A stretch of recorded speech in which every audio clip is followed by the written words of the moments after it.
جالنا سؤال على الصفحة: أنا بعاني من إسهال مستمر وساعات بيبقى فيه دم، إيه الفحوصات اللي ممكن أعملها وإيه اللي أعمله عشان أتشخص؟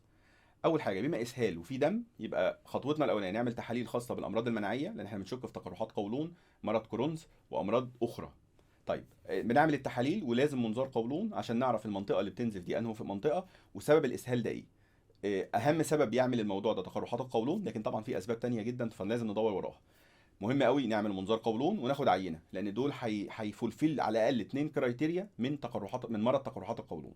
عشان نتشخص لازم عندي 2 من 4 على الاقل يبقى المريض عنده منظار قايل فيه تقرحات، والتقرحات دي شكلها مزمن. تاني حاجه العينه تقول ده التهاب مزمن وليه كرايتيريا معينه دكتور الانسجه بيقول لي عليها، فبالتالي اقول ده مرض تقرحات القولون، وابتدي له علاج. بما ان في دم في البراز، الحاجات دي مهم جدا انها تتعمل، ودمتم سالمين.